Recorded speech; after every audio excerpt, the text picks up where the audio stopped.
ছাত্রছাত্রীদের উন্নয়নে সরকারের বরাদ্দকৃত অর্থ আত্মসাৎ করার অভিযোগ উঠল গোবিন্দপুর ক্লাস্টারের সিআরসিসি তৈবুর রহমান বড়ভূঁইয়ার বিরুদ্ধে। প্রশাসনের দৃষ্টি আকর্ষণ আসাম মজুরি শ্রমিক ইউনিয়নের। জেলার কাঠিগড়া শিক্ষাখণ্ডের অন্তর্গত গোবিন্দপুর ক্লাস্টারের সিআরসিসি মোহাম্মদ তৈবুর রহমান বড়ভূঁইয়ার বিরুদ্ধে সরকারি অর্থ থেকে কমিশন সংগ্রহ করার অভিযোগ এনে বৃহস্পতিবার কাছাড়ে জেলা শাসককে স্মারকলিপি প্রদান করল আসাম মজুরি শ্রমিক ইউনিয়ন।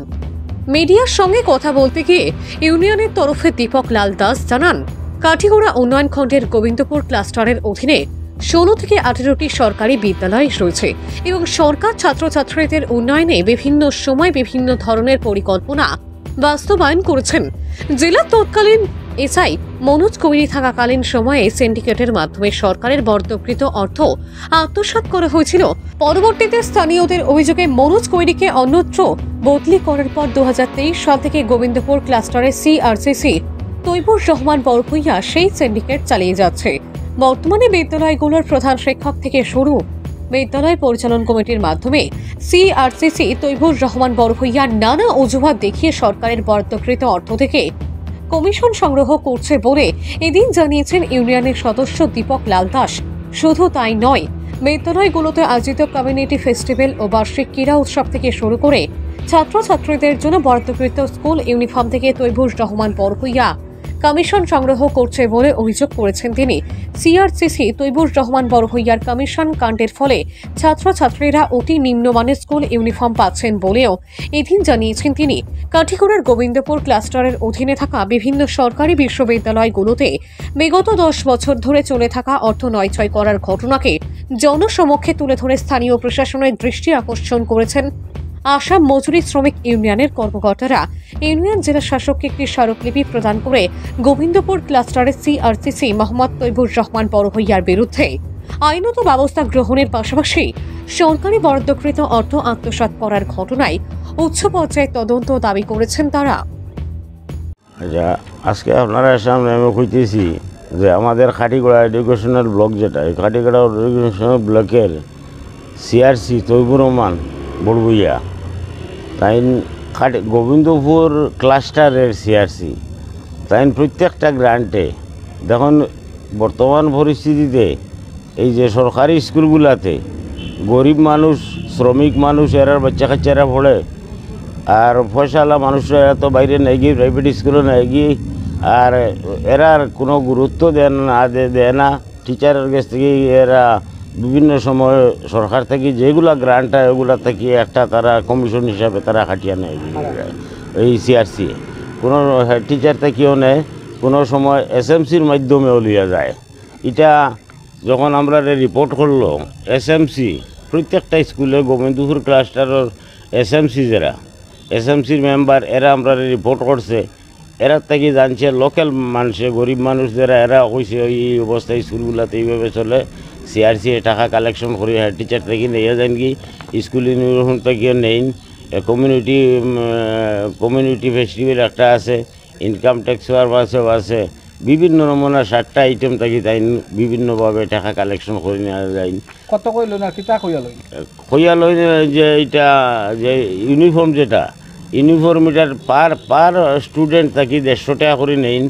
আর বাকি ম্যানেজমেন্টের আর এখন তোমরা এর মধ্যে দিলেইও যার ধরুনে ওই যে স্কুল ইউনিফর্মগুলো রাফ কোয়ালিটির আয়, ভালো কোয়ালিটির নাই, রাফ কোয়ালিটির আয়। এরপরে 25,000 টাকার একটা গ্রান্টাই আছে, এটা থেকে তাই 2,000 টাকা নেন কি। অ্যানুয়াল স্পোর্টসর আছে, এগুলা তাই 5,000 টাকা কইবা। এটা স্পোর্টস আর করতে লাগে, স্পোর্টসও মেটেরিয়ালস আছে আমরা, ওরা আমার টাকা 1,000 দিলাও আর ও আগর ওঠা দিন চালাই দিও। এইভাবে তাই প্রচুর টাকা কালেকশন করিয়া নিয়ে যায় প্রত্যেকটা হেড টিচার বা এসএমসির সহযোগে। এসএমসির এরা রিপোর্ট করছে আমরা, যার ফলে আমরা খাসারের জেলা উত্তর গেছে আজকে এই দরখাস্ত মেমোরেন্ডামটা দিলাম, যাতে এই স্কুলগুলাতে সুন্দরভাবে পরিচালনা হয় আর এইভাবে যাতে কেউ সরকারি টাকাটা আত্মসাৎ করে নিয়ে না যায়, যাতে ছাত্রদের কাজে লাগে।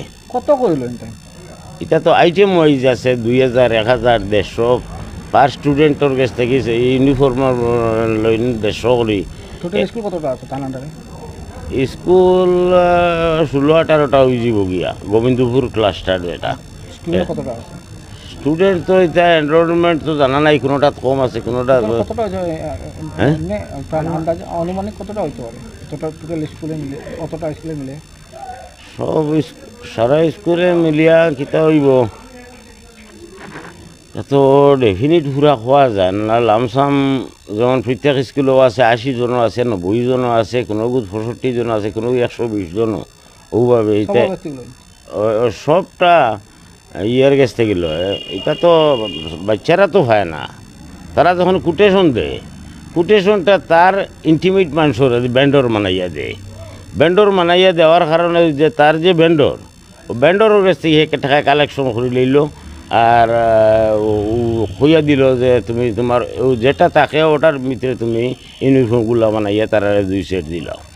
কতদিন থেকে নেবে এটা দীর্ঘ 10 বছর থেকে চলতেছে। যখন মনোজ কৈরি এসআই আসলা, মনোজ কৈরি এসআই থাকার থাকি তাই ওইভাবে সিস্টেম চালাইয়া যার। মনোজ কৈরি যখন আইসি বিও আসলা তখনও তাই ওইভাবে সেন্টিগ্রেড দিয়ে কালেকশন করাইছিল। যার পর 2023 আমি মনোজ কৈরিরে ডাইরেক্টর দিয়ে ট্রান্সফার করে ইয়ারা যাওয়া জান হয়েছি। এখন তাই বর্তমানে আহিলা দিতে আছে। আর এখন এখানে মনোজ কৈরি থাকা অবস্থায় ও কন্টিনিউয়াসলি এখন পর্যন্ত চলি আইতেছে।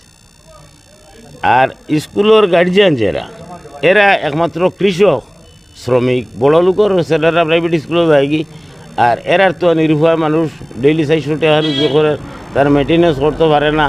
আর ও সুবাদে তারা মনে করে এটা গরিব মানুষ এখন বাকিটা। আপনারা কোন সংগঠন থেকে? আমরা হচ্ছে অসম মজুরি শ্রমিক ইউনিয়ন, ট্রেড ইউনিয়ন। আমি গোবিন্দপুর ইউনিটের সেক্রেটারি। ওটার থেকে আপনারা দিয়েছেন? ওটার থেকে আমরা দিছি। আমরা শ্রমিক, আমার নাম দীপকলাল দাস।